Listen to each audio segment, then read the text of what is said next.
Et puis du coup, je voulais faire mes entretiens au CHU, sauf que la CAD, j'attends toujours sa réponse. Donc, puis vu qu'on est un peu pressé dans le temps, j'ai dit je vais voir ailleurs. Et puis, Et t'as eu les autorisations pour ici alors que ouais. tu les as pas eues sur Besançon. C'est ça. Besançon, j'ai eu les autorisations de tout le monde, sauf de la CAD. Oui, donc c'est oui. Donc je peux rien faire. Donc voilà. Puis vu qu'ici j'avais, j'ai dit bon je viens. Bah oui. Donc voilà. Donc moi mon sujet c'est l'enfant après un deuil périnatal. Donc je voulais savoir comment se passait la prise en charge ici, s'il y avait quelque chose de particulier, si. Alors non, on n'a pas une prise en charge, particulière ou bien définie par rapport à ces situations. Après, déjà c'est d'avoir l'info déjà. De savoir un petit peu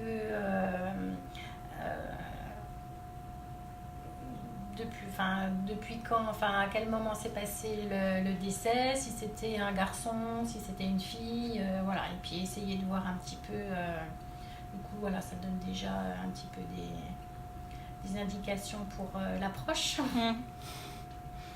Et puis, alors voilà, c'est vrai qu'on n'a pas effectivement une procédure ou quelque chose d'enclenché. Après, le sujet, il est abordé avec les parents. Quand c'est pas eux qui nous en parlent, de façon spontanée. Et puis ensuite, on adapte notre prise en charge et puis on propose la psychologue si les parents ont besoin. Voilà. Parce que du coup, moi, la première partie de mon mémoire, j'ai senti du coup que c'était des parents anxieux. Parce que c'est ça qui ressortait de mes autres entretiens. Donc du coup, voilà, par rapport à l'anxiété, comment elle est prise en charge aussi Alors, ton thème de mémoire, c'est par rapport à un deuil périnatal ou prénatal, ou quelles que soient les situations. Quelles que soient les situations, j'ai pas précisé la situation, mais du coup, plus périnatal ou prénatal. Prénatal. Oui. Prénatal, plus soit une perte de les derniers mois de grossesse ou les 7 premiers jours de naissance. Oui. C'est pas les fausses couches du voilà. Oui, non, pas les fausses couches du début, non. Mais d'accord. Plus vers la fin. Oui. Après, on va être bien. Alors par contre, c'est sûr qu'on va accentuer notre vigilance sur la mise en place du lien, sur. Je suis en entretien. C'est enregistré. Vous voulez un café, tout ça. Vous pouvez, hein. Par contre, la cafetière, elle est en mode détartrage, hein. Les dosettes. Bon, c'est pas grave, je me suis supprimerai cette partie. Oui, on va être, c'est sûr qu'on va être plus vigilant sur la mise en place du lien, sur l'accompagnement des parents, sur le séjour à la maternité.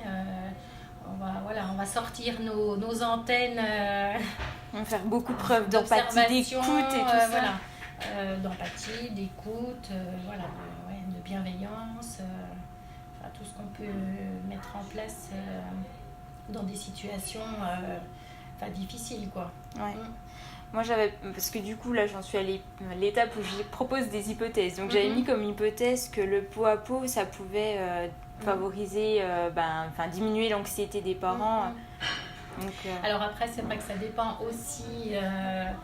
On va dire que l'attitude des parents, elle va aussi dépendre de ce qu'ils ont vécu aussi au moment de ce décès, à quel moment il est arrivé, pour quelles raisons il est arrivé. Si effectivement le bébé qui est né, c'est un bébé, c'est le même sexe, pas le même sexe. C'est vrai que là, il y a quand même des paramètres qui interviennent qui peuvent avoir une influence sur le comportement qui sera peut-être différent selon les situations. Mais après ça reste du cas par cas. Voilà, ça reste quand même aussi effectivement du cas par cas. Le pot à pot, il est forcément proposé en salle de naissance de toute façon. Donc bien sûr, après ça va être d'éviter la séparation mère-enfant, de faire tout ce qu'on peut faire pour la mise en place du lien et préserver le lien et faire en sorte qu'il y ait des choses qui démarrent, qu'il y ait une accroche, qu'il y ait tout ça, mais en même temps ça peut être, il peut y avoir une période difficile sur le temps de séjour à la maternité, puis des choses qui vont se mettre en place après, à la sortie de la maternité, des choses qui peuvent aussi s'enclencher un petit peu après coup, quoi. Puis du coup, il y a le relais avec la PMI. Voilà. Je pense que c'est du coup des personnes que vous orientez peut-être encore plus. Après, ça dépend. Oui, ça dépend après du contexte. Oui, ça dépend aussi du contexte, mais bien sûr qu'on va proposer la PMI. Oui. Et puis le soutien psychologique surtout. Oui. Bon, parce que les psychologues de la MAT peuvent être disponibles en postnatal aussi en consultation. Donc après. Oui, c'est un gros travail avec.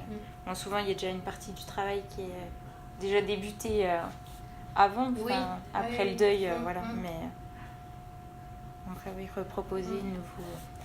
Et du coup, j'avais une autre hypothèse. Alors ça, c'est, je sais pas d'où je l'ai sortie, mais l'échelle de Brazelton. Je me suis dit que peut-être en le faisant, ça peut peut-être déstresser les parents, et parce que de voir que leur enfant se porte bien, est capable de, voilà. Donc je me suis dit peut-être que proposer ça aux parents pourrait. Alors je sais pas si vous le faites. Alors nous on fait pas l'échelle de Brazelton. Après les examens pédiatriques se font en chambre. Donc les parents sont forcément là au moment de l'examen pédiatrique. Oui. Voilà. Ça permet de rassurer et déjà. Si au pire le bébé devait être ici en surveillance, on fait en sorte que le moment où le pédiatre examine l'enfant, que les parents soient ici. D'accord. Voilà, pour qu'ils puissent effectivement entendre et se rendre compte aussi visuellement que l'enfant va bien. Mais non, l'échelle de Brazelton, on l'utilise pas, mais c'est vrai que ça pourrait être... un soir, ça m'a sorti. Ça pourrait être un outil, effectivement, pour justement mesurer... pour montrer aux parents ce dont le bébé est capable et les rassurer pour voir que tout va bien. Oui. Alors, c'est vrai qu'après,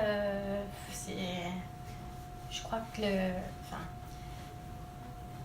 la raison du décès de l'enfant précédent ou d'un enfant précédent, je pense que ça a quand même une grosse influence aussi sur l'état d'esprit des parents, parce que si c'est une mort subite ou si c'est oui, c'est une malformation.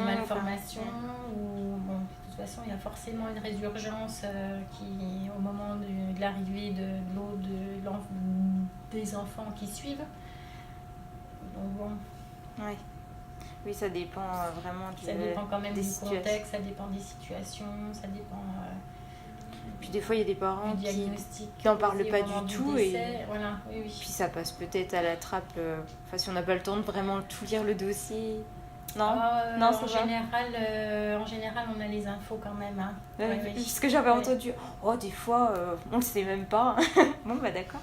Alors, moi, je me suis jamais trouvée dans cette situation-là. Après, nous, en tout cas, sur le dossier, c'est forcément noté. Si on ne l'a pas lu, c'est de notre faute. Mais si on a lu le dossier et que c'est dedans... c'est de votre faute, si. Voilà, en général... les antécédents obstétricaux sont forcément donnés. Et puis c'est vrai qu'au moment des transmissions, de toute façon, c'est souvent... c'est quelque chose à transmettre quand même aussi. Un des premiers éléments qu'on transmet.